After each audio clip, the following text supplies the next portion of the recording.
now listening to the Sportz Nutz. Yes, you are indeed listening to the Sportz Nutz. Welcome, everybody. We hope you had a fantastic weekend. We hope you had a fantastic day. It is episode 164, y'all. We have a real treat coming on our show tonight. This is the head football coach of a Division II or Division III program. Y'all, this is fantastic. They took a hiatus, unfortunately, but they've come back. They start back up again officially next year. We are really excited. It is Whittier College Football.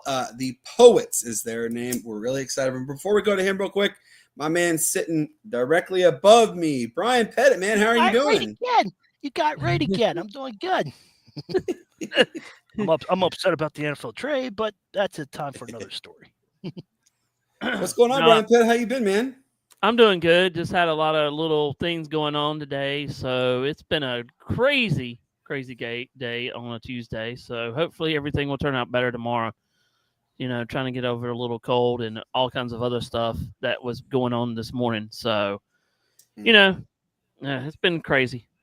Yeah, never fun indeed. But my man sitting, look, right, are you ready, Pinsman? My man sitting right there. Yeah, Dave, good Pinsman job. Sports, what's going on, man? Good. Let's get going. Let's get started. That's right. Guys, like I said, we have the head football coach of Whittier College coming on. And look, we do have him up, but when the show ends and when he leaves, we do have more to continue. I'm talking about mine and Pinsman's one of our favorite sports, hockey. Yes. By the way, raise your hand if you guys knew Oklahoma State had a hockey program. Bueller. So we'll talk about what happened with Oklahoma State. Yeah, they played Creighton twice, and they mollywopped them. So we'll talk a little bit about that one. Boise State. They at one point were tied for the longest home winning streak with Alabama. They lost to Fresno State. We'll talk a little bit about that one. And then the Cincinnati Bungles. They are tied with a stat that you do not want to be tied with. We'll talk a little bit about that one. We now know the official 2025 both American League and National League Gold Glove winners. We will discuss that one. Matt will be joining us momentarily, by the way. Matt has a sports story. I'm pretty sure my man Pinsman has a sports story. Brian most likely does. And then we have our favorite segment of the show, which is called Honorable Mentions. So with that being said, ladies and gentlemen, get on your feet. Round of applause. The man himself, the legend, Coach Corey White. What's going on, Coach? Good to be here. Appreciate it. A lot of stuff going on to watch on this intro. You liked it, didn't you? There's a lot of action in that film. Yep. So as you see, we've had quite a few people come on. We had a really good friend of ours come on. Her name is Marnie Schneider. She is a children's author, a Pulitzer Prize winner, children's author. Her grandpa actually founded the Philadelphia Eagle. Come on. Bob Rathman, who is the voice play-by-play caller for the Atlanta Hawks. Yeah, so we have so many people, and we absolutely are honored that you have taken the time out of right now it's afternoon. Here it's evening, but afternoon there. Thank you for coming on. I'm going to say this, I know that you guys did take a long break away from the game football, hiatus really for Whittier College, but you guys are coming back in 2026. The Poets, they start back up. What does that mean for the area, for the school, and the fan base? Yeah, there's a lot to it. I mean, obviously, when a school drops a football program, it's a pretty devastating thing to the football community. And on the West Coast, there's not a lot of small college football left. Really, you're talking about Division I football, FBS football. There's a few FCS programs. Division II is all but dead here, and then Division III is kind of holding on. So for our school to realize that they can bring back the sport, it really does more than just help our college, but it's helping the sport in general out here. It's helping all the potential recruits and players and give them an option to go play some football. And then we're pretty excited about that. You are a D3 program. We recently actually had Wisconsin Whitewater on our show. We've asked this to everyone, and I'm going to continue the trend in asking you, what are the expectations for this football program? Well, I know you are just, but could Whittier College eventually make the jump to Division II or yet even better, the FCS level? Yeah, no, not for us. I think, Division III is more than, it's not like a relegation system, right? Like in the NCAA, people choose Division III because they want to be Division III and they want what Division III is about. You obviously see schools that transition up, and maybe that's the best thing for their college. I was working at University of San Diego, and St. Thomas transitioned from Division III up to Division I because they felt that was the best option for them. That's definitely not the vision here. Division III athletics in our league, like the Southern California Intercollegiate Athletic Conference, is a really old conference. We have a lot of great schools, some very high-end academic colleges. Caltech is a member of our league in non-football, or they don't support football, but Claremont Colleges, Pomona College, among many other great schools. It's for us, it's about giving opportunities for student athletes to play a sport, but also be a student and the level they want and the level that they're looking to give in both areas. And I think it really brings a well-rounded educational value system. I love that. Pensman, go ahead, man. What was your deciding factor to bring back the football program? Yeah, I mean, it wasn't up to me, right? I got hired in February. I was working at Northern Illinois the last couple of seasons and working at a totally different level of football, right, at the FBS level. I think the main factor is they want an increased enrollment here. We're one of the smallest schools in our conference.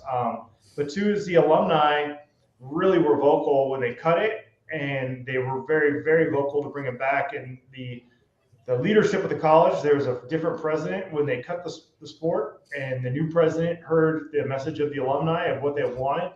And we're pretty much, if you're able to raise the money, then we'll do it. And they showed up and they raised over the goals they were looking to get. We ended up with over $1 million of donations to bring back the sport for the restart costs that involved with it. Because when they eliminated football here, I mean, they thought it was gone. They sold all the helmets off. They got rid of the sleds. We got rid of our headphones. Our office space was given away to other coaches. You name it. Every single thing had to be returned. So it was quite a sticker price on that. And again, the school stepped up in every way. And not only are we bringing it back, we're doing it in a really first-class operation. In addition to all the funds they raised to bring back football, they just raised another $500,000 for a brand new weight room facility upgrade to kind of go in and refurbish everything we have and get brand new equipment and facilities put in. I like that. Real quick, want to let everybody know, if you're watching us on YouTube, we greatly appreciate it. We are live on 95.5 KFCE in Terrell, Texas, and on TigerNation.live, which airs in Texas, Missouri, and Oklahoma, as well as the other 6 other radio stations, including the state of Hawaii. And thank you to the other 29 countries we air, and we greatly appreciate you all being here. All right, Brian, go ahead. All right, I got a question for you. When you're starting a new program, how does that kind of work with the class that you're going to get, with the freshmen, juniors, and sophomores and seniors? How does that kind of work? Because we saw a long time ago how they actually, with a Marshall and stuff when they had the plane crash. How does that all work, though, with you coming into a new school like that? Yeah, you got to reset, right? When I took over in February, there's 0 players on campus, 0 coaches, and we decided that the school decided, our athletic director really made a lot of these decisions. We were not going to compete in the 2025 season. We were going to wait till the 2026 season and put a coach into place. So I was able to recruit in the class of 2025, and we brought in 39 players that are essentially doing like a redshirt year, which is something you don't normally do with the Division III model. We're going to bring in a hefty amount of transfers next semester. Our goal is 30 transfers at the mid-year, and then we're going to bring in the class of 2026 and probably around 25 to 30. Because what you don't want to do, in my opinion, is kind of overload in one age group where you get a bunch of sophomores or a bunch of freshmen.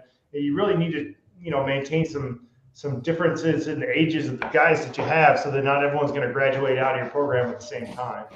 I'm hoping that we'll be competitive with a 70 to 80 man roster in that first season, with those 2 freshman class, basically your freshmen, your redshirt freshmen, and then the transfers that we'll be able to get from the junior college system or the transfer portal, which we all know is a very real thing these days with a lot of players in it without places to go. Absolutely. It's funny you mentioned you're one of the smaller schools. We've actually had the smallest Division I program on our show in Presbyterian College, which is about an hour down the road from me in Clinton, South Carolina. And you're right. It's a struggle. It really is. Now, this is going to be kind of a multi-part question for you. One is with Presbyterian, they don't have any scholarship players at all on any of their teams. None. It's really weird. But the Pioneer League is the only one that does that currently. But do you guys have scholarship players? And then secondly, to tie into the other one with the small school, who is going to be your uniform provider? I know, like, my school is the University of Hawaii. We just switched. We actually broke the news on this show that Hawaii and Nike were coming to an agreement with an apparel, and that went viral. We had over 8.5 million views on that one. But who is going to be your uniform provider? And then secondly, do you guys have scholarship players on your roster? Yeah, that's the 2 pretty different questions. Our first one, we'll go with the scholarship. I coached in the Pioneer League, right, at the University of San Diego. It's the only. That is not the true statement. It's one of 2 non-scholarship FCS football leagues, them and the Ivy League, right? Yep. But the reality is they were based on Division III scholarship standards, where we offer the same type of scholarships that Presbyterian does, the same that San Diego does, the same that Harvard does. All of our scholarships are based off your academic and merit-based performance. So the answer is yes, we have scholarship players. Actually, 100% of the student athletes at Whittier College are receiving scholarship. None of that scholarship is athletic scholarship. All of that scholarship is 100% based on their academics, and that's given by the college. And that's the same for everyone in the Pioneer League. That's the same for everyone in the Ivy League. It's the same for everyone in Division III sports. Awesome. I like that one. Now, what about the second question? Yeah, talk about uniform providers. And it's funny, is bringing back football and the things that we need to purchase. All of a sudden, there's a lot of different people that want to talk to you about how they can do that for you. And we've been an Under Armour program here, but within the first couple of months, we got some very real conversations with not only Under Armour but Adidas, and got in kind of 2 groups that really wanted to earn our business as we potentially rebrand as a department. We will be staying with Under Armour, so the provider that we've been with for the last few years, and we're transitioning to Game One Sports as our provider to Under Armour, which is kind of a newer company out on the West Coast. I think they're a little more established out east. But when you're new and you're buying like what we're going to be buying, new uniform sets, new practice equipment, new apparel, you own some leverage, I guess, when you're renegotiating these contracts. And we were able to renegotiate our current Under Armour deal into a much better deal. And obviously, we were important because Adidas came in very strong too, but we ended up going, staying with our current brand. And you should have seen Pinsman up there. He was really excited to know that you're staying with Under Armour. So, I mean, Under Armour, Nike, and New Balance are the 3 that are really stepping up their game. I don't know what I'm reserving my comments about Adidas, just because being a University of Hawaii guy, and we had Adidas for the last 3-4 years, and you couldn't find anything anywhere with any apparel, and it really was not fun. So, but good twist. All right, Pinsman, go ahead. Yeah. When can we expect the schedule released?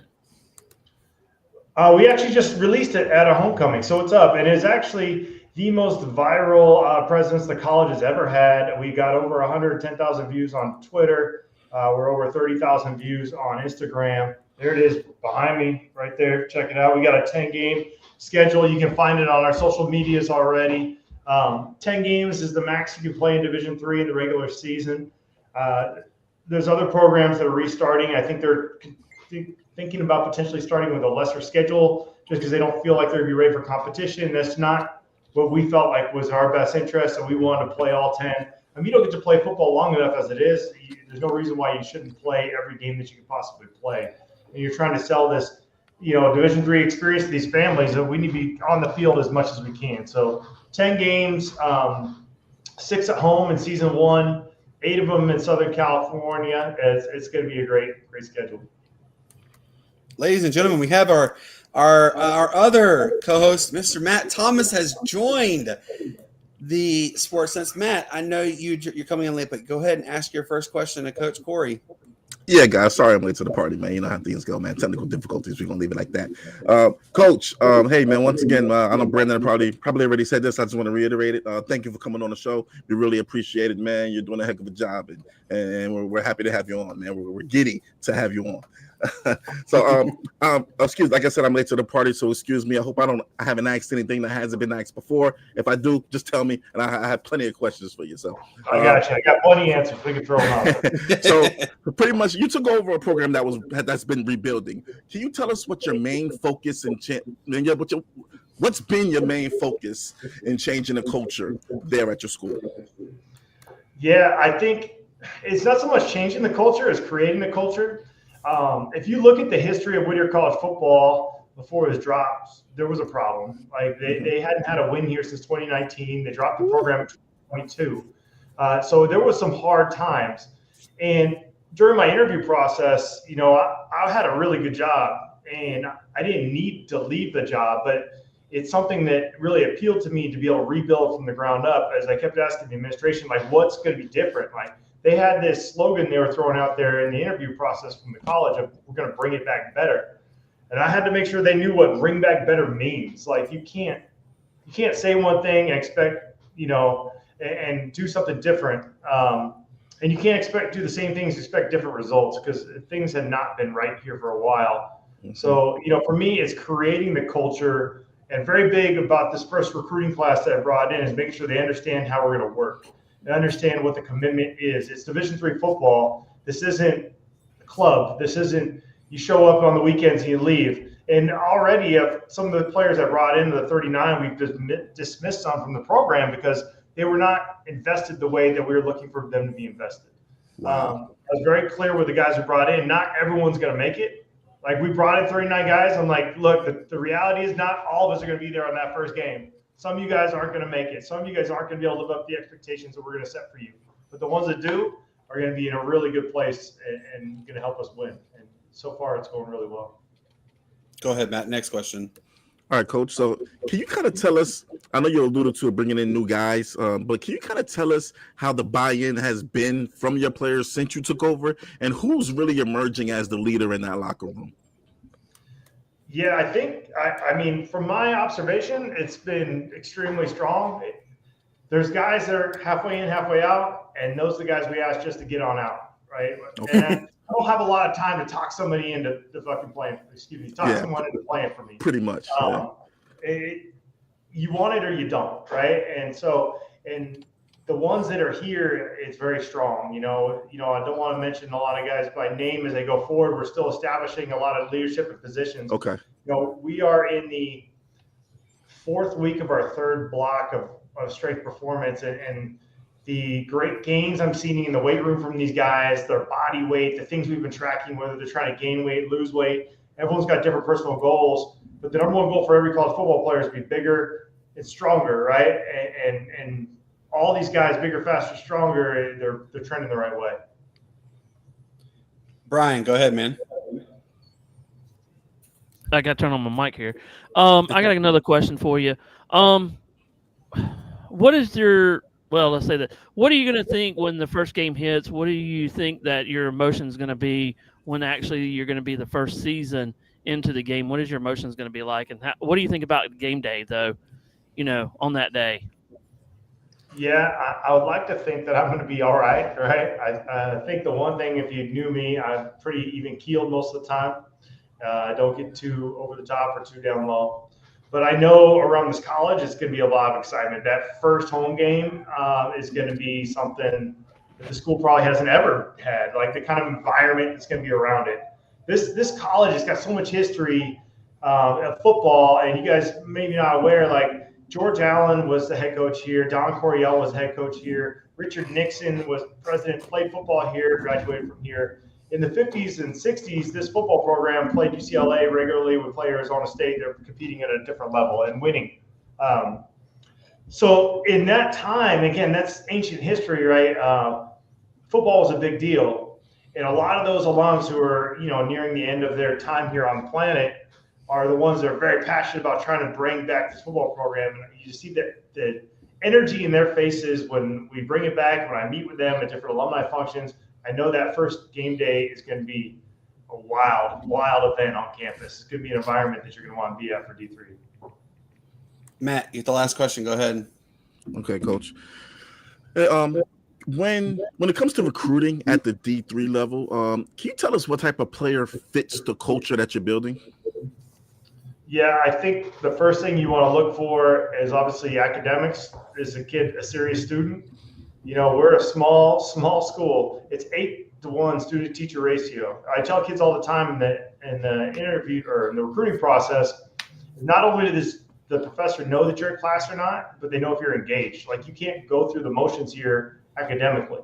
So if a kid's not ready for that, they're going to stick out like a sore thumb in this college community. So the very first thing we're always talking about is the academics. And then you're looking is, does the guy play hard? Does he love ball? Like D3, you're not always the biggest, fastest, or strongest on the high school field, but you should be the guy that wants to get out there and make a play, the guy who has playing with some energy. You see him running to the ball, making tackles. You see him taking for a couple extra yards after he controls the catch or whatever it is.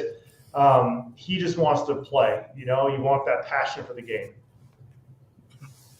I like it. Real quick before we let you go, Coach, why am I on Matt? I don't know why I'm on Matt. We know why you're on me, man. It's okay. Can you let us so not many people know this, but can you quickly let everybody know your coaching journey, please? Yeah, it's complex. So right now I'm the head coach at Whittier College. My first time being a head coach. I'm 47 years old. Previous to this, I was the tight ends and fullbacks coach at Northern Illinois University, FBS school there in the MAC. Before that, I was the offense coordinator at the University of San Diego, Division I FCS in the Pioneer League. Before that, I was the offensive line coach at New Mexico State University. We were independent at the time, but they're now Conference USA, something like that. Before that, I was at University of San Diego again, that time as the offensive line coach. Before that, I was at my alma mater, Humboldt State University, where I was the offensive line coach, and I was actually the interim head coach there for a moment. Before that, I was back at University of San Diego. I've worked there 3 times, actually, as O-line coach. And then before that, I was at Chapman University, which is a school in our conference, Division III school, as an offensive line coach. Before that, I was here at Whittier as a GA way back in the day. This is my first ever coaching job, 20-something years ago. So yeah, it's been interesting working at every level of the NCAA, from FBS, FCS, 2, 3, and I even played a little junior college football myself down in San Diego. Okay. I love it. Again, going to you, Matt. I love it, Coach. Real quick, I know he's the chosen one, but can you let everybody know where they can find you all on social media, please? Yeah, I mean, you can find me on Twitter, right, at Coach_Corey White. You can find our football program at Poets Football. You can definitely find the college. We got Instagram as well. All the accounts at Whittier College Football. So, the more you can follow us, see what we're up to, I think it'd be good. And there's a lot of exciting things happening. Absolutely. You definitely so I know you only see 4 of us here. There's 5 because our other guy, Shane, is not here. But you definitely haven't earned 5 new fans, plus our families are going to be supporting you. So we will do our best to come to one of your games. It just depends on A, financially, and B, everything just lines up correctly. But we definitely want to come check you out. Does that sound good? Yeah, everyone needs a trip to Los Angeles. I mean, come on. It's sunny in Yes, we Southern do. California. Yes, we do. Yeah, we do. On the beach, catch a Poets football game, maybe grab a Dodger game if it's early in the season. You never know. That's right. Coach, I absolutely appreciate you. I look forward to talking with you again. And I will let you know also the gentleman. So we create short clips for all of our guests that come on. This gentleman below me, Mr. Matt, is going to be the one that's going to create it, but I should have it within the next 10 days, and I'll send it to you. Sound good? Sounds good to me. Look forward to watching. Coach, take care. We'll talk to you soon. All right, guys. Thank you. Thank you. Guys, how cool is that to talk to an up-and-coming program, basically getting an understanding of what it takes to be an up-and-coming program. It's interesting stat line. All right, since we didn't really get to do it because we were pressed for time, we did ask Brian how he was doing. We asked Pensman how he's doing. This man beside me, though, Matt, how was your weekend, man? Brandon, let's cut the malarkey here, man. You saw the clip I sent you guys. Yep. You saw the clip. You saw the alley-oop. You saw the alley-oop from Jesus. You saw it, man. Come on, man. Nope. We're not calling it. Look, but wait, Pensman, what did he say again? Was that Bronny James's nickname was? The Bronny James is the chosen one, and I have to give you one credit, Matt. Don't get a big head out of this, okay? What would that be? I'll wait till he's done drinking. You good? I'll spit my drink out. You good? Okay. I sent Brandon a clip on TikTok saying that Bronny James shot a 3-pointer. And I said, here's Matt's chosen one. The chosen one. I love it. First of all, let's clear this up. I said he is the son of the chosen one. That's what I said. I said he is the son of the chosen one, which LeBron James is the chosen one, no matter what how we may feel about him. He was the chosen one, So, but hey man, Bronny got into the game. You got him a nice little alley-oop dunk. He's just not 6-0 in the finals, but what I know, who would be 6-0 in the finals against that Golden State Warrior team? Michael Johnson.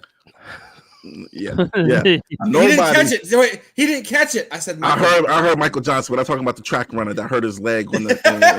Remember I was waiting to see you. Remember when he pulled his muscle? Remember he was losing, then he pulled the muscle. Oh, yeah. He faked the injury. He faked the injury. That kid, that high school kid who missed a dunk and came down and said he had a cramp on his knee. Did you saw that? You saw the people in the stands started faking the injury too. Like, yeah, they were all faking it too. Oh my god, I was laughing. Cassie goes, "What are you laughing at?" And I'm like, "This video is awesome." I think I sent it to you, didn't I, Pensman? I think so. Yeah, oh my god, it was the best. You sent me a lot of stuff, so I think you did. But I mean, let's be real here, though, man. I mean, even if Michael Jordan played in this era, nobody is beating that Golden State Warrior team. Nobody is beating that Golden State Warrior team. So. Here we go. I'm sorry. I'm sorry. You know what? Don't worry about it. I'm used to having the police called while I'm doing nothing.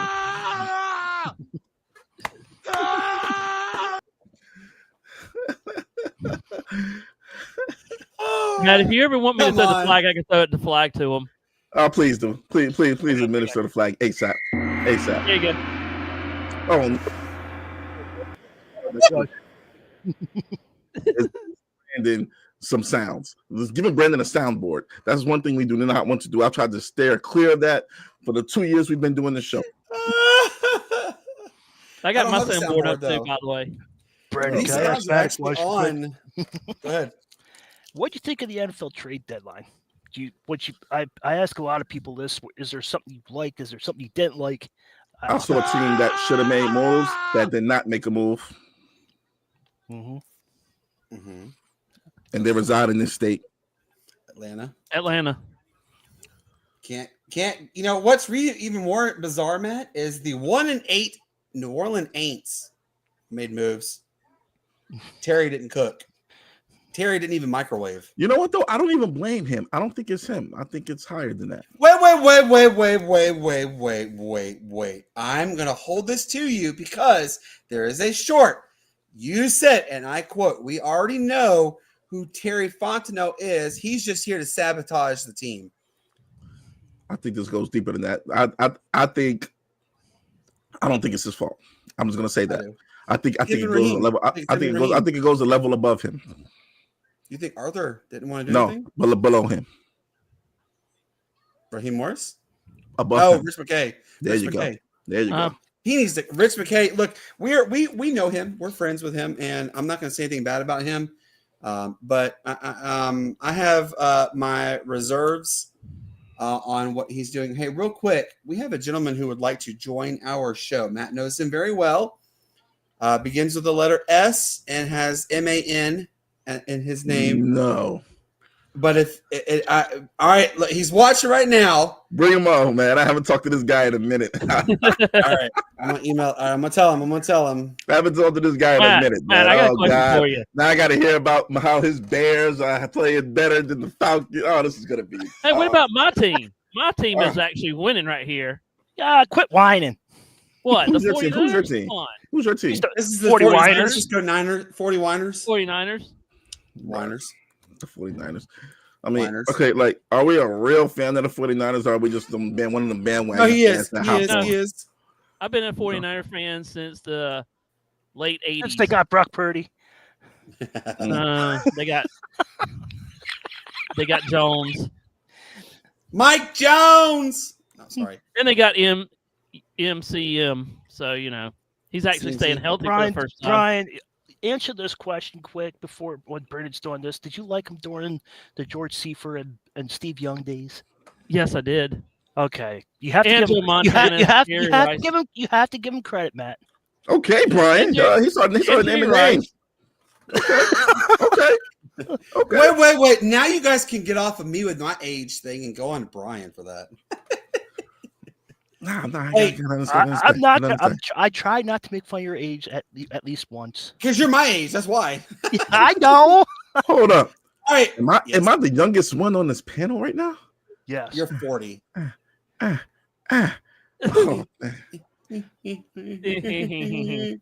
Don't play it for good laugh. All right. So look, now that Coach Corey has left, we do have a show to continue on. I'm gonna show you guys. Hold on, Brandon. Brandon, we just got a Ben Gay endorsement for you. Icy hot. It's icy hot as well. They're willing to sponsor you, Brandon. The pens as well. With that being said, I'm going to show you guys. And this is real. And I asked this question, Matt, to start. Okay. Yeah. I want you guys to raise your hand. Pensman, don't raise your hand. Brian and Matt, if you guys knew that Oklahoma State had a hockey team, raise your hand if you knew. I didn't know it. Because they do. And they absolutely, and I promise you, this is a real, these scores I'm about to show you are real. They mollywopped Creighton, which I didn't know Creighton even had a hockey team. The first score, you ready? 25 goals. That's a real score. Look what the final score was. 25-0. You ready for the that next 25 one? was more impressive than the 0 that the other team got. Well, this is Here's the next that one. day. Here's That's that the next day. That's the Falcons' extra point missed. You know what? Yeah. Hey, Brandon, get him out of here, man. Get him out of here. He got to go. He got to go, man. But he got to go. It's not my problem. You can't get extra points. you saw. Hey, Brandon, he got to go, man. We can't keep him on the show today. He got to go. All right. So here's the first score, and then again the second score, 20-7. You're doing the math, kids. They beat Creighton by a score of 45-7. That's insane. I mean, those jerseys are nice. Yeah, I'm going to go with Pensman first on this one. What is the highest scoring hockey match you have ever seen? I can guarantee you've never seen 45 points in 2 games. I've seen double digits. No, I said this before. I've seen 13 goals, and that was the All-Star game. Back when they had the blue light on the puck. But that's the All-Star game. But the actual game, the most I ever saw was like 6 goals. What about you, Brian? I've never seen that. That is like crazy, especially that on a score. So the most I've ever seen was 8. And that was the Lightning won 8-3. And then don't ask me who they're playing because that was been so long I can't remember. Matt, what about you? Have you ever seen That's the age that many scores? I'm You know what? about to say, you better ask me. You're not going to ask me. Nah, man, about maybe like 6 or 7. I haven't seen any. I've never seen a double figure score. As far as watching the game, but that's crazy. I mean, look at that 40. By the way, And Oklahoma State does have some pretty flat, but those are pretty fresh too. Yeah, man. I like the color scheme, the black and the burnt orange. Yeah. I like Again, the orange and black. That's nice, boy. Matt, you're up here, down to here with the jerseys. But again, 45-7. Ouch! Absolutely mollywop. All right, so let's go to the next one. I'm so excited for this because it is my rival. Me too. Down goes Boise. So quick, I'm going to ask Matt this question. Matt, for 50 points, can you name who was tied, or actually who is tied or was tied, whoever you want to do, for the second longest or the longest home winning streak? That'll have to be Boise State. Yep, Boise State was tied with Alabama for the longest home winning streak. They had 16 games, and they got waxed. Told you. By Fresno State. What does this say to everyone about Fresno, about UNLV, heck, even Hawaii, as about? It's really more specifically about the state of the Mountain West Conference. This, by the way, folks, again, if you don't know this, you've been living under a rock. This is Boise State's last ever hoorah in the Mountain West. They join the Pac-12 2.0 next year. But what does this say though about the Mountain West Conference as a whole? They're starting to finally find their rhythm? What do you think, Matt? Well, first of all, let's just put it like this: that Boise State home streak coincides with the amount of time Ashton Genty stayed there. So Ashton Genty's not walking through that door anymore, and they don't have a caliber player in the conference like Ashton Genty. So man, I don't know, man. I think we're gonna start seeing, like I said, these conferences start kind of merging together. We're gonna start seeing it, man. It's gonna be everybody versus the SEC. That's what it's gonna come down to. And I won't be surprised if 15, 20 years from now, man, it's a whole separate conference or a whole separate league. So, man, I mean, it just says that, expect changes. Changes are to come. And we should just sit back and enjoy it. All right. What about you, Pinsman? What does this say about the smaller? Whatever you're drinking, Matt, you're drinking something nice. He thinks everybody's beat. The SEC is not as strong as it was before. The Big Ten is up there. I'm just saying. Okay. Let's be real here. What team in the SEC is Indiana going to beat? Indiana's good. Indiana's good. Ohio State's good. Big Ten is up there. What team in the Ohio State is the only team in the Big Ten that can give the top SEC, the mid SEC program some problems. Let's just be real about the situation, man. Let's just be real about it. Ohio State's the only one. There's nobody else. Indiana is. Did you see who Indiana has played? You see who they played? You see their coach. You see how they're coming up together. I love their coach. I love their coach. Cincinnati he got paid, by the way. But do you see who? I think I was talking to Brandon about this. It wasn't you. I was talking to somebody else. We looked at who Indiana has played. They have played nobody. Look it up right now. Look it up right now, Brandon. I was shocked. I was like, oh my God, how are they number 2? Look at Indiana's schedule. They haven't played anybody. They have not played anybody. Brian's looking at it. I'm looking at it. Yeah, I'm looking at it too. I looked at it. They haven't played anybody. Let's go here. Let's go to Big Ten. Yeah, I've already got it. I got it. They are playing Penn State, so that's the nobody right there. Maryland. They played Old Dominion. Look, Old Dominion is a good program. They played your boys at Kennesaw State, and they mollywopped them. What team? They did play Illinois. Wait. They played number 9 Illinois, and they waxed the floor 63-10. They played at Iowa and won 20-15. They played at number 3 Oregon, and they won 30-20. They played against Michigan State and won 38-13. They did play They played UCLA. Yeah, they won 56-6. They played at Maryland and won 55-10. Yep. So they played formidable opponents. Brandon, you give 2 respectable teams that they played. Illinois and Oregon. Four. Yeah, Nope. four. Four. No. Illinois, Iowa, Oregon, and Brandon. Michigan State. 2 teams that could possibly scare an SEC team. Oregon. Oregon is one. Oregon, and Iowa. Illinois. No, Iowa. Iowa has that defense. Yeah, but no, I'm not a fan of their offense. They can't do anything. Every team in the Iowa SEC doesn't has have an defense. offense.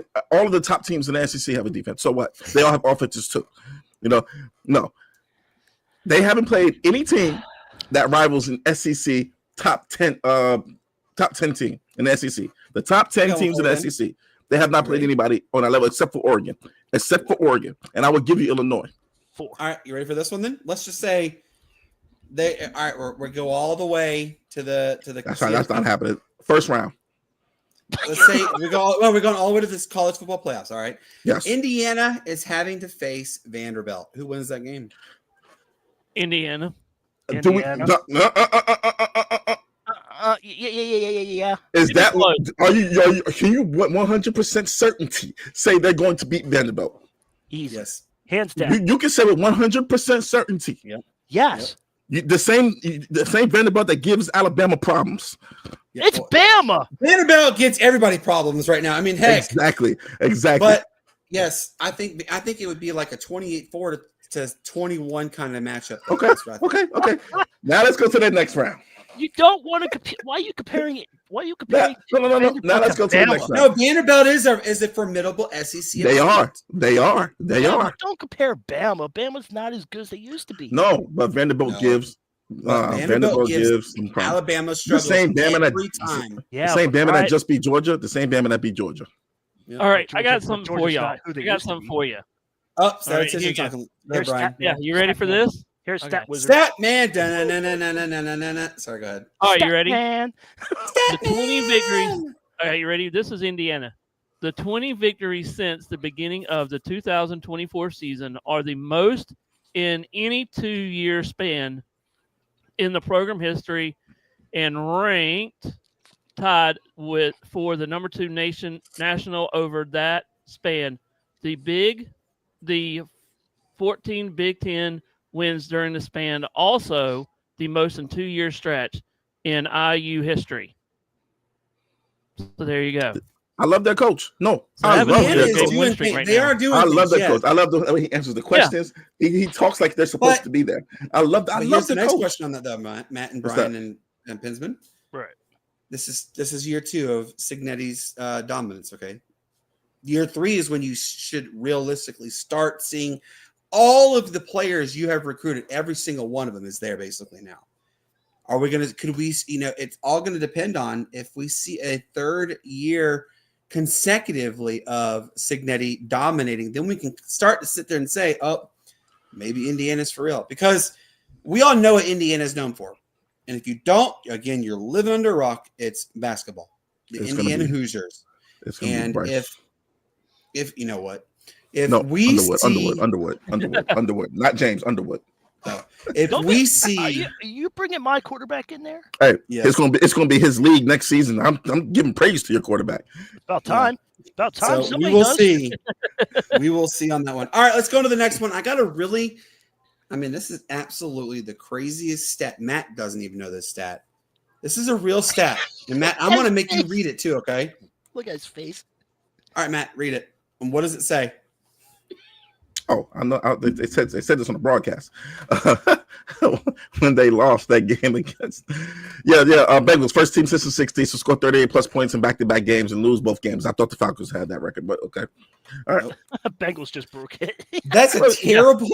That is something you do not want to be attached with. Do you think this is Zach Johnson's last year as a Bungles coach, Matt? What do you think? No, because the front office decided to invest 70% of their cap on offense. The front office decided that, not him. So Timeout. All right. Timeout. What do you think about you? What about you, Pinsman? It's Zach Taylor is his coach. Zach Taylor. yes, Zach Taylor. I don't know. I said Zach Johnson. I'm sorry. Yeah, that's why I said timeout. But I knew what he meant. I knew what he meant though. So Yeah, I know. Go with the flow. Gotta go with the flow, man. I know, but there's critics out there be like, "You said it wrong." I'm You trying said to it protect. Yeah, man, but no, man, it's not his fault. Offense is doing fine. It's just that defense, man. It's a shame that you saw the way they lost. I mean, you saw the way Hensman and I they were on the phone when literally I said, "Oh, look, it looks like the Bungles are going to lose again," and he's like, "No, man, it looks like the Bungles were going to win again." The Bungles and the were going to. scores, no, it was like 41-27, 2 minutes left. I'm like, "There's no way." And the Bear said, "Hold my beer." Caleb Williams. Joe That's Flacco. That's how your quarterback drafted in the top 10 is supposed to play in his second year. That's all I'm saying. Joe Flacco's good That's on all I'm the saying. pressure. Always has. Always. What do you think, Brian? It's just what it is. Do you think Really? That's all you guys say? Yeah, that's all I gotta say. Do you think he gets It let is go? what it is. Oh, what now? Do you think Zach Taylor gets let go? Maybe. I mean, he possibly could. I mean, everybody else is getting fired after everybody else is starting to lose. Yeah. That is. I mean, so everybody's. true. Everybody. I mean, we fired. ain't even hit. We ain't even hit the last week in the NFL. So we're halfway there, and everybody's going to get a slip. Then everybody's getting their pink slip. Yep. That's right. Do you guys know who the two teams are that gave them that record? I'm gonna guess them. The Bears. I'm gonna and guess the Steelers. No, it's the Bears. I don't want to talk about that cheating game. Sweaty. No, Bears. No. Sweaty didn't do that game. All right, who's the other one? I just know one's the Bears. Who's the other one? No, I just want some comedy in this channel. So, Brian, do you know? Since you're the stat man. I'm gonna say the Saints. No. The Think worse. Saints can't score to save their lives. Yeah, think the Saints can't even catch a cold. Yeah, Matt, do you know? What was the question again? I'm sorry. What is the two teams that gave them the record? The two teams that beat what record? The one you just with read. the Bungles, with the Bengals. Oh, there was teams that had the record before them. No, the two teams. The teams that gave them the back-to-back. It would be the Jets and the Bears. There you go. You just said it. Yeah, just the Bears. Yeah, there you go. He said the. Oh, okay. It just popped to your head or something. Yeah, it just popped to my head because I remember they played the Jets the previous week. Yeah, the Bears and the Jets are the only two. Yeah, teams. Justin Fields got his first win. Yeah, only win. Congratulations on that. The only win? Wow. Yeah, it is. It's the Jets. All right, so let's go into the next topic. This one is actually geared more towards. Yep. You know what? If they take Arch Manning, I'm good luck to him. Good luck. All right, so we saw both the American and National League Gold Glove winners of both the National and the American Leagues announced. There's some pretty big games. There's some actually really big snuffs. This is the American one. Yeah. Pensman, you and I had this discussion already. Who is the biggest snuff and who is the biggest name mentioned on this list for you? Yeah. Where do I start? Well, catcher. It should be Cal Riley. First base should be I don't know who Guerrero should be first. Aaron Judge be in right field. Shortstop should be Bo Bichette, not Witt. So what? You think Bobby Witt didn't deserve it? I think Bobby Witt did a good job. No. That's just my opinion. What about you, Brian? That's my opinion. I'm kind of looking at the list, and I'm like, what if some of these positions are? Like, you don't see the big names that actually did anything this year. You know? That's true. That's what we talked about last week. Yeah. Why is it that Dingler, God, gets that one over the big dumper? I mean, Cal Riley should have been on that list. Yeah. He only just had 62 home runs. That's all. I know, just only. What about you, Matt? Seeing this list, who do you think got snubbed on the American Golden Gloves? I have a few, man. Jose Ramirez. I think Jose Ramirez should have been there. Daniel. I can never say his last name right. Schneemann. Daniel Schneemann. How do you say it, Pensman? He got it right. Oh, I got it right. Yeah, he got right. You know, man. Those two. I think those two should have got a little bit more consideration than he got. But I mean, yeah, those who I would go with. Tip your caps, though, absolutely to Max Fried. Congratulations on grabbing that. Well, here's the National League. And Pensman, we'll go right to you. Do you agree with everybody on this list, or who would you add? Well, you and I talked about this. No offense to your Atlanta Braves, but Bryce Harper should have gotten first base. I agree. And you know, Matt, that's hard for me to say. I hate the Phillies.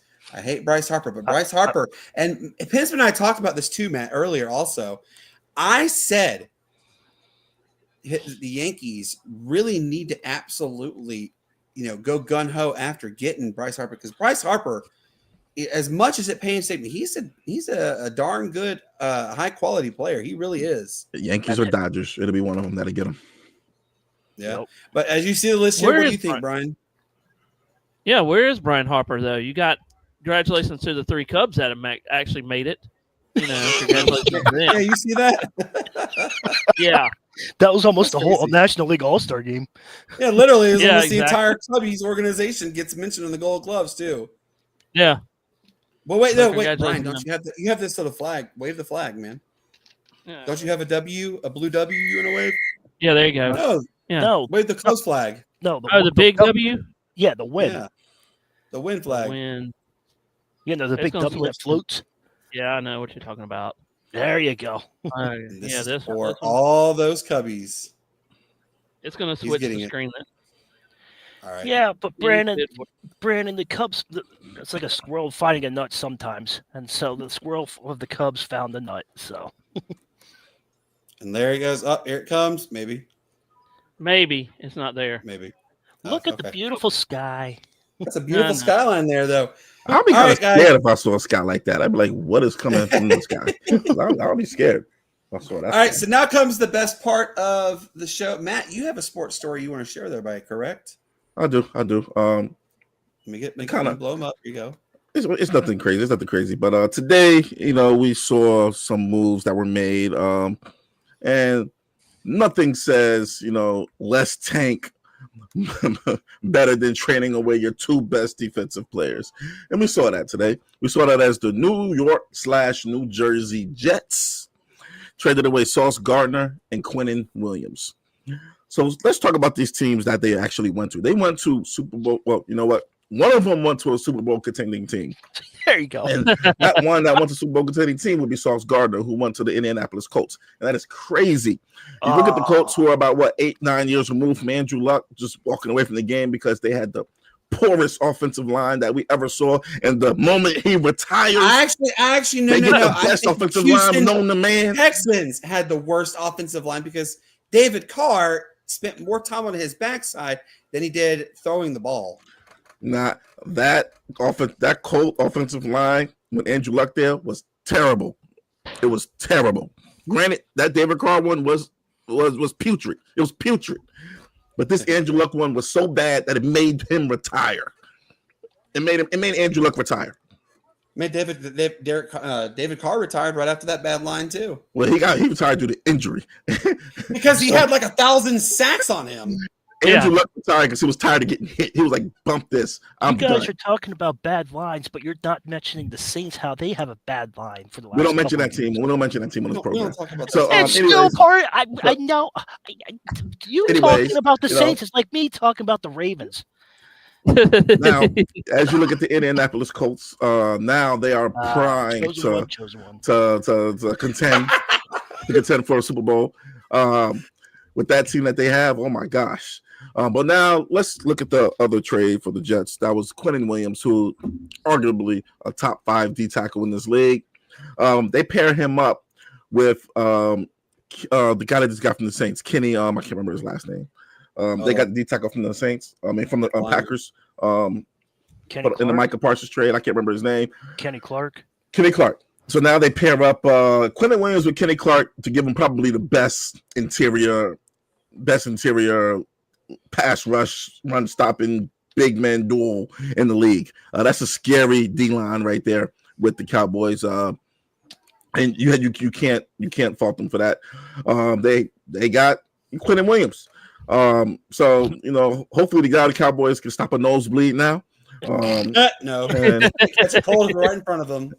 Yeah, we'll see what happens. Game? I mean, it's not bad. They lost Micah Parsons and they gained back Quentin Williams and Kenny Clark. The Cowboys get back after that embarrassing loss to the Cardinals. Wait, we gotta do this because Matt just said the Bears are ready.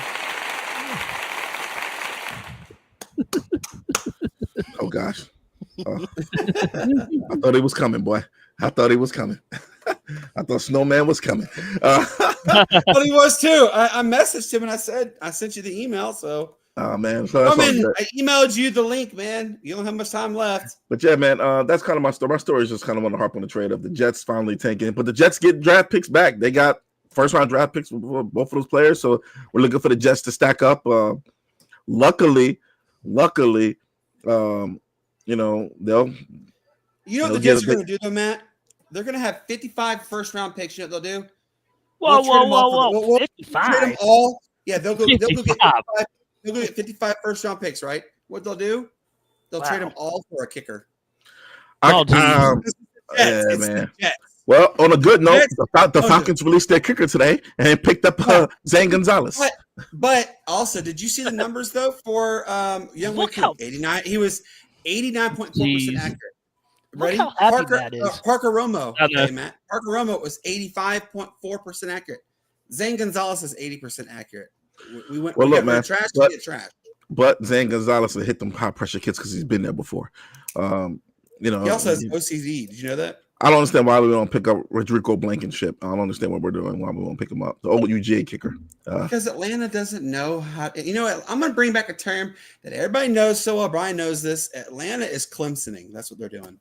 Well, Atlanta needs to get them a coach that actually has some winning experience. Yeah. They're not a brand new coach off the street. Get off my sidelines, Raheem Morris. Get off my sidelines, Madden 07, Zach Robinson, because I'm sorry, but this is 2025, not 07. Get off your. Hey, Brandon, Matt, I got a question for y'all. Has this been the slowest year for the trades? Usually we have any massive big trades. We didn't see that kind of going into this year like we have seen. Pinsman and I were talking about this. Was really weird. Is all we were seeing was the north, the northeast, the northeast, the northeast. We didn't see really any like Zazzle sexy trades. We didn't see any of those except I didn't see for Sauce Gardner getting traded to the Colts. That's the only sexy trade. That Quentin Williams is a big trade too. That Quentin Williams is a really big trade. Yeah, but would you actually give up your first round pick? You're just sitting on your. I'll give it up for Quentin Williams. I'll give him my first round pick. He was a top 3 pick. We don't have a first round pick, so we can't give him up. Yeah, but I would give up a first round pick for Quentin Williams. I would. He's still young. He's like 25. Same as Sauce. Sauce is like 25. I'll give up a first round pick for both of them. I mean, I think it was a good trade for both teams. Good trade for both teams. Would you give a first round for Jalen Waddle? Matt might actually be a Falcons and Cowboys fan. I'm not a Cowboys fan. Don't ever put Cowboys in his name. Don't do that. Don't do that. Because my entire family are Giants and Cowboys fans, so you know how that goes. I'm the only lone one that's a Falcon fan in my whole family. So, oh boy, Thanksgiving's a nightmare. my Giants family, they loving it right now. They're loving the Jackson Dart Scatterboo duo they got coming for years to come. Scatterboo's out for the year though. I know. He'll be back. He'll be back. I mean, he's really. We know what he can do. I was wanting to put miles on him anyway this year because they ain't doing nothing this year. Yeah. All right, let's go to our next topic, which is the honorable mentions campaign. Yes, because we were close on time, we got to speed up on this one. What you do is you just give 4 of your. It can be any story you want to shout out. My first one is going to be shouting out to the Tampa Bay Lightning, y'all. Winners of 5 straight. They climbed into a tie for second place in the conference, and I wish Shane were here. Because they're now tied for second place in the conference with 16 points. It's not by your record. It's by Pinsman. What is it by again? One more time. Points. It's by the points. That's right. They just upset the Utah Mammoth, which, by the way, folks, coming into this last game, they were in a virtual tie for the number 1 spot. Again, they had 16 points at that in the West. They actually had a chance they have a chance to continue to be the better team, which is weird because they stunk it up in Arizona as the Coyotes, and now they're the Utah Mammoth. They're doing really good. But the secret question I ask is could we see Tampa Bay return to the top and win Lord Stanley's Trophy? Yo. Wait, here I want to dun dun dun dun dun dun dun dun. All right, Matt, what is your first honorable mention, sir? First honorable mention, you got to go with the one and only Lamar Jackson. Came back from a hamstring injury and threw 4 touchdown passes to lead his team to the victory. Love it. Brian, what's your first honorable mention, sir? I'm gonna say this, and I don't have an honorable mention, but I do want to mention this. There's a new sport that I came across today. It is called baseball golf hybrid sport, and it is like almost like you hit the golf ball and then you hit it off the wall, and then it's kind of like putt kind of a deal. You try to get in the hole, but you use a baseball to get it in the hole. It's kind of interesting. I saw a clip of that today. It's where you Is this what you were doing all day? No, I was just looking at it a while ago. But it's a new kind of a hybrid sport. Brian also, Pinsman, introduced us to professional pillow fighting. There you go. That's what I'm talking about. He finds all this unique sports stuff. There's a new sport out. Hey, that's a sport. That's a sport. Brian found it. I know. It's kind of like it's kind of like you got to send us the video because we want to see this now. Yeah, I'll see that. I'll send you. But no, what they do is they hit the golf ball off of our baseball. What kind of baseball? And if you catch it, you're out, and you score points. It's kind of complicated. I haven't got into it, but it's kind of fun watching these little golf balls. And if you got to hit the wall though, so that's how you score points and stuff. So it's kind of interesting. I'll send you a video. Poor Rory. All right, Bensman, what is your first honorable mention, sir? My honorable mention goes out to Carl Larson. He just won his 2nd title on Sunday. So congratulations to him being a 2-time champion. Love it. So my next one, I got to pull it up here. Hold on. Let me get to this picture. And it's here. Yes, welcome back to the cold weather. Yes, the cold weather has returned. We are about to see temperatures in the teens in the Appalachian Mountains and in West Virginia, parts of North Carolina, Tennessee, and even Virginia. We're talking about lows in the low teens, highs not getting out of the 40s. And by the way, this is where I get jealous also, Matt, is with Shane not being here. They're going to get snow next week. Yes. The S word is mentioned here in the upstate. They're talking about the possibility of up to an inch of snow possible in Pickens, northern Greenville, and Spartanburg counties, and part of Oconee. But where Shane lives, which is in Brevard, which is Hendersonville, North Carolina region, they're expecting 1 to 3 inches. Boone, North Carolina, could get up to 12 inches of snow. I know Brian's not looking forward to doing that, are you, Brian? No, I'm not. I am not. Matt, what is your next honorable mention, sir? Oh man, my second honorable mention has to go to tight end Colston Loveland from the Chicago Bears. He has 6 catches for 118 yards, 2 touchdowns, plus the emphatic game-winning touchdown where he caught the ball in traffic around 3 or 4 Washington Redskin players, and they showed that they can Washington Redskin really good by missing tackles and not performing the proper wrap-ups.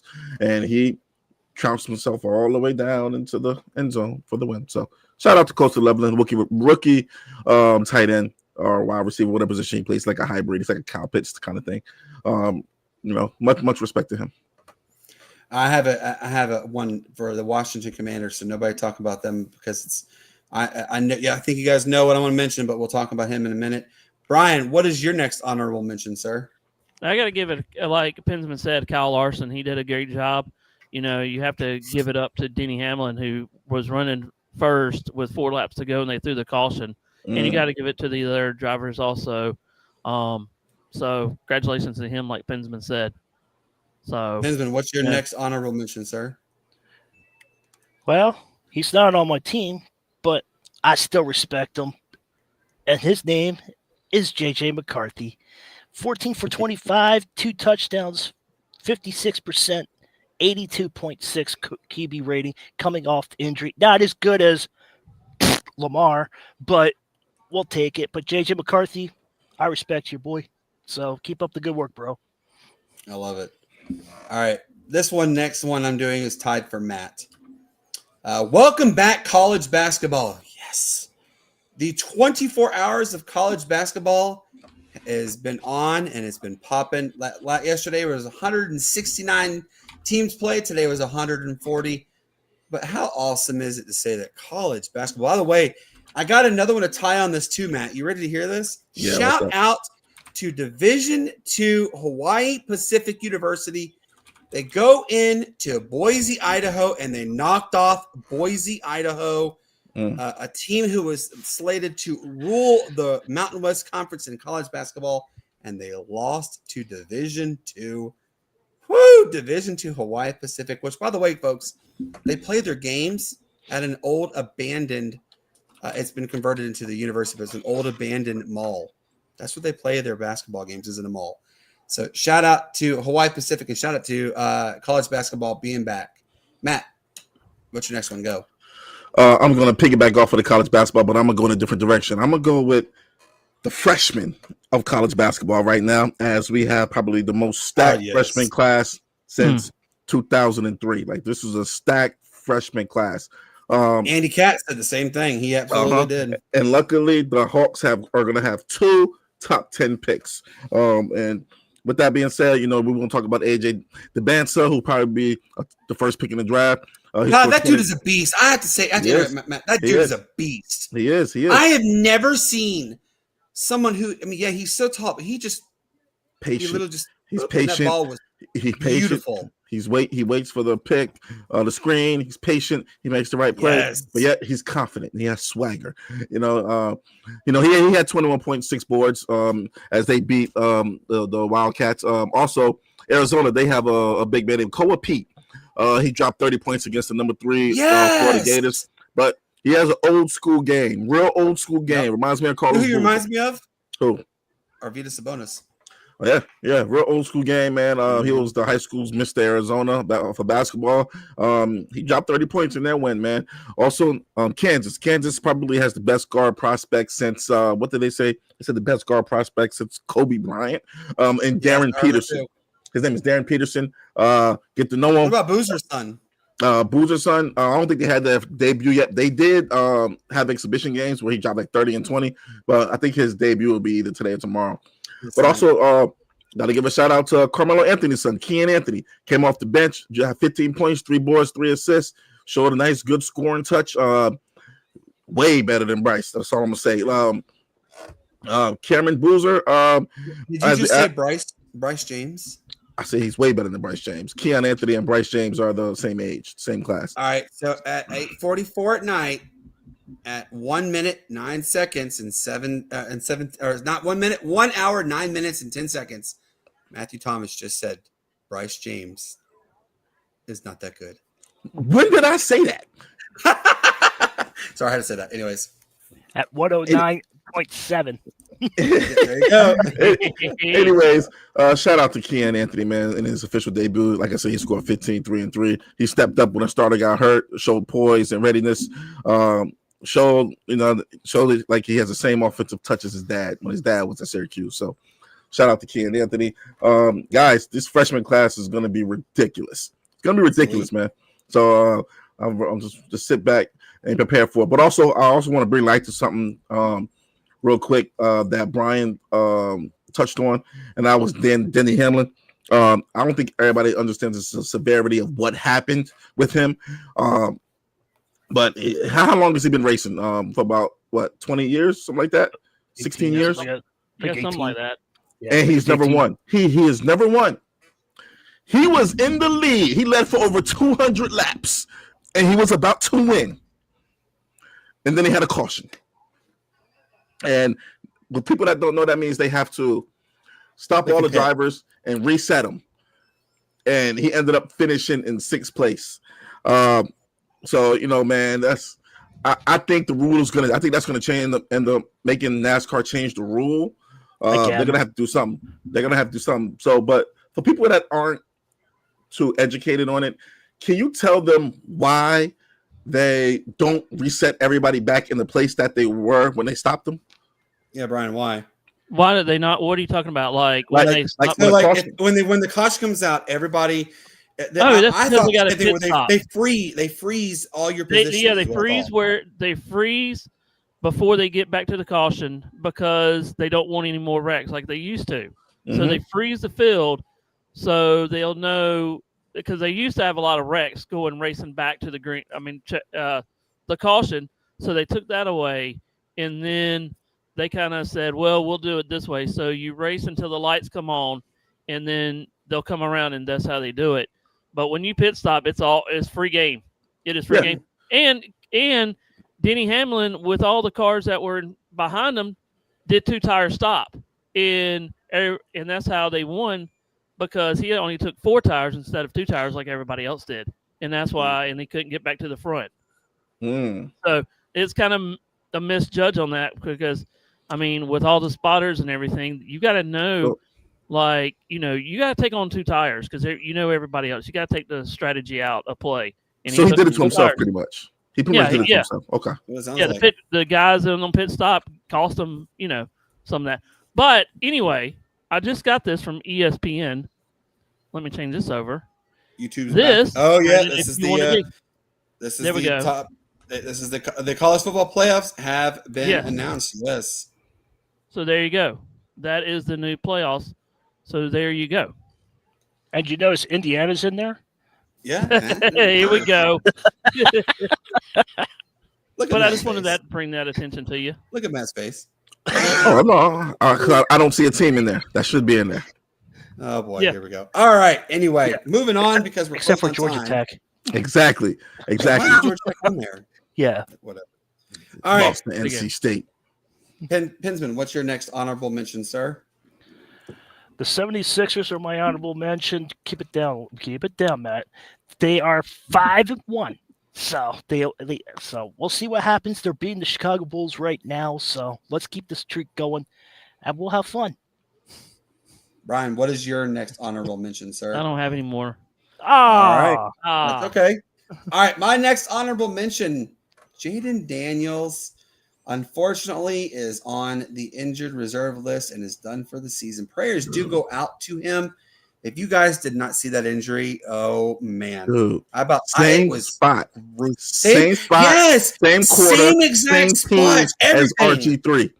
Same thing. Same spot, it's so weird. Same team, same time, same quarter, same time in the quarter. Wow. Yeah, wow. And somebody made a post. It was Adam Schefter said they need to consider retiring that part of the end zone because of so many injuries that have played the area. But Jaden Daniels dislocated his elbow. The Washington curse. That's why you slide and get down, and that's why you don't want your quarterbacks running.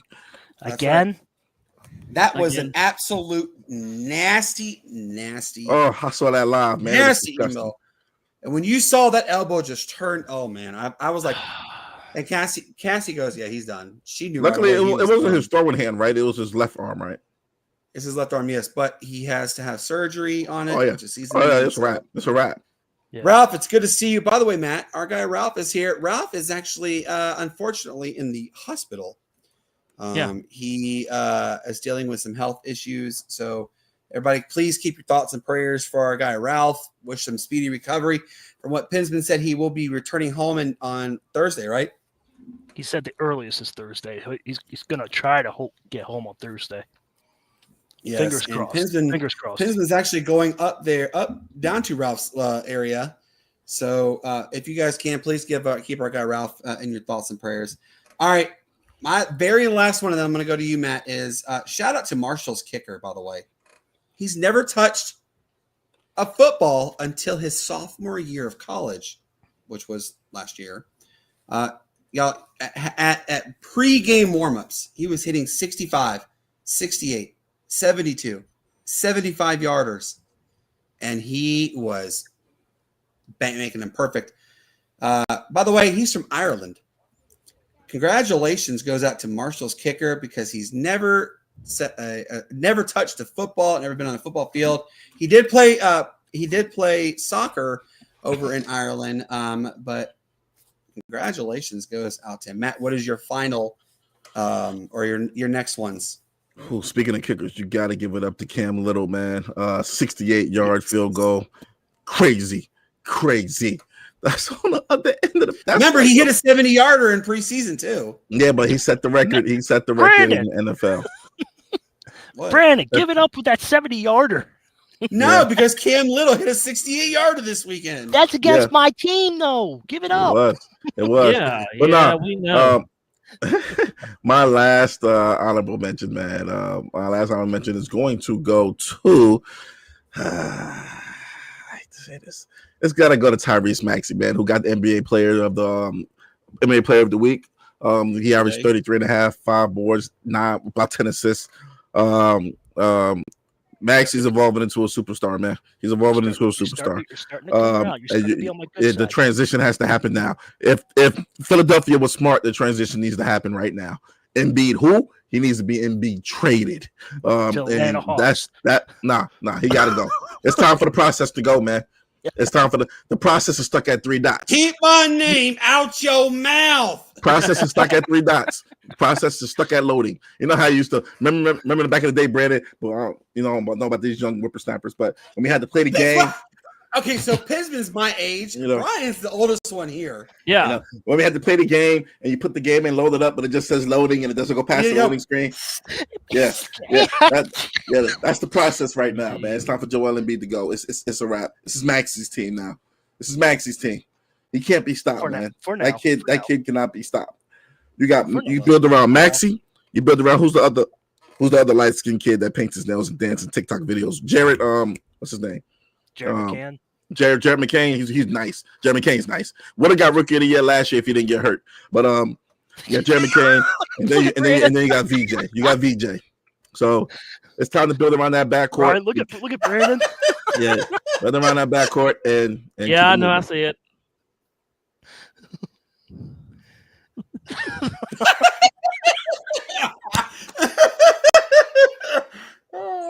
I'm not understanding what that means. It's just because my daughter left a toy here, and this is Aspen's, so I was just playing with it. But then I like how it went to Matt. Yeah. Hey, real quick before I let you guys go, shout out goes to Roswell High School, because for the first time in 7 years, they finally knocked off Milton High School. So good, which, by the way, is the oldest rival in the entire state of Georgia.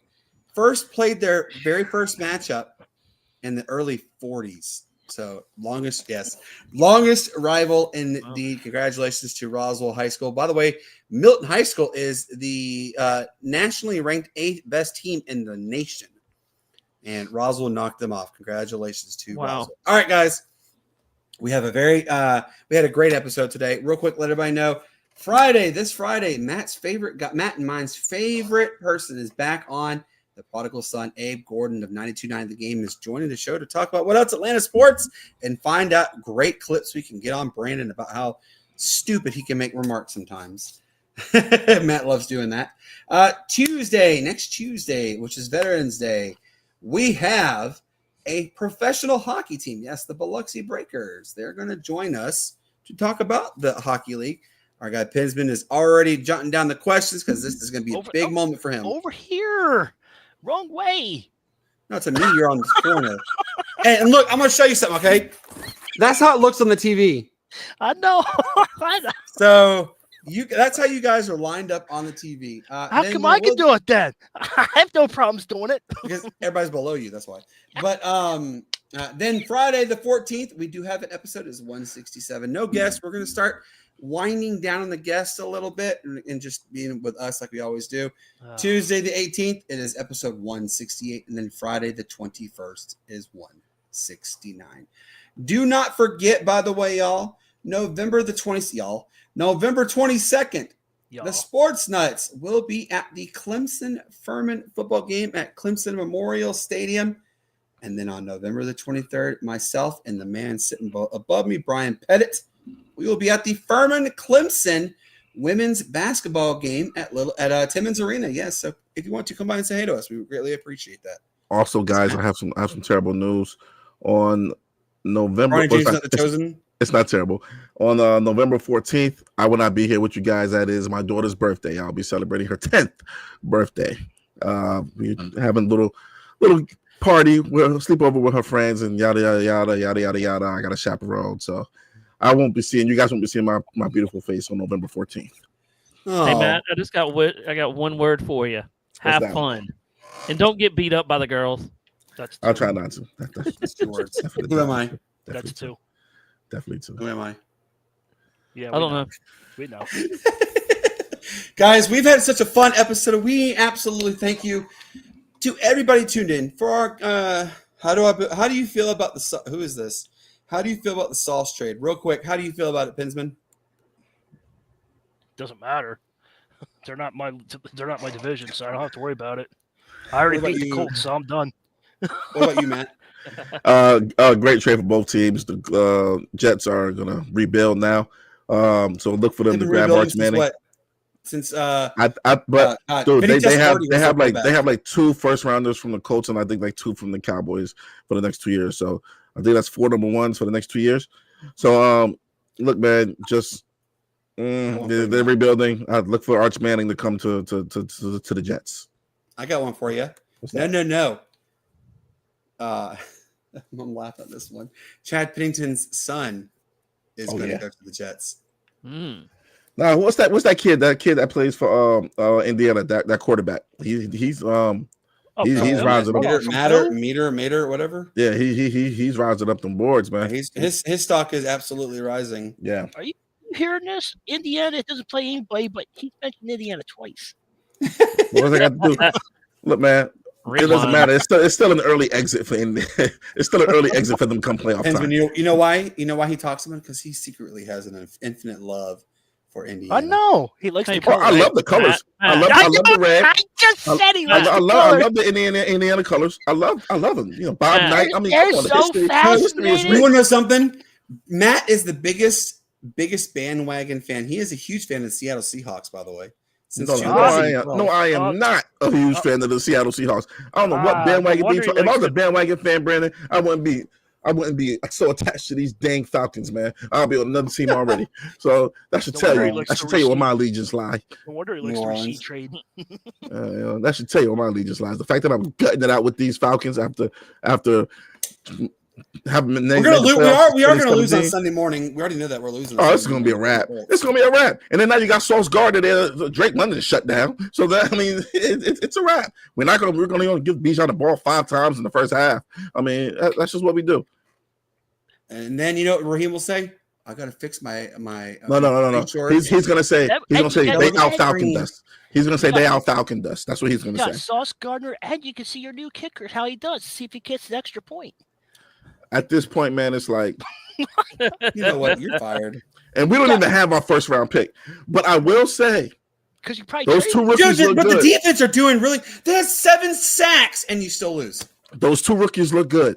The James Pierce and the rookies look good. You know, they look good.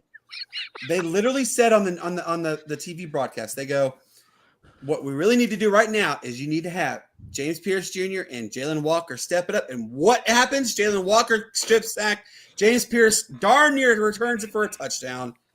They scored on that play too. So it's all the extra point right there. Boom. And it would have been tied. Lost. Guys, we have had an absolute jam-packed episode. We had so much fun. Thank you to everybody who tuned in. For our guest, Coach Corey White of Whittier College, for tuning in. Real quick, Brian, say your goodbye, sir. Yep. Y'all can follow me on Tiger Stripes Media on a lot of the platforms. Also, I just want to tell everybody, be kind, be safe, and love each other. Bensman, give your goodbye, sir. You can find me on YouTube at Pensman Sports. I'm at 1,035. Let's get it going. Brandon says I can get to 1,500. I'd be happy with 1,200. There's a lot of hate in the world. Let's respect each other, not hating each other. If you don't like what they say, walk the other way. And that's and good night, everybody. Yep. Shout out to the not so popular radio station here in the upstate South Carolina. We know you're watching. I see it. And yes, we break the news before you. Matt, Tell everybody goodbye, please. Source. Brandon, stop being petty. Stop being petty. We don't do petty. We don't do petty here. Stop being petty. Yes, you are. You're being petty. First of all, just so you guys know, in about a year from now, when you look up at Pensman, you're gonna see that Falcon Stadium behind them. So first of all, guys, that's a good one. Nah, guys, just you got the week coming up, man. Football's here, college basketball's coming back, man. All the sports are here, man. Baseball just wrapped up. All the major sports are starting up, man. I mean, this is the beautiful time of the year, best time of the year, man. Holidays coming up, the fall's here. We're gonna turn the clocks back, man. One thing you don't need to do with all the clocks turning back and all the fall leaves and everything like that, man. Leave the brown liquor alone. Just leave it alone.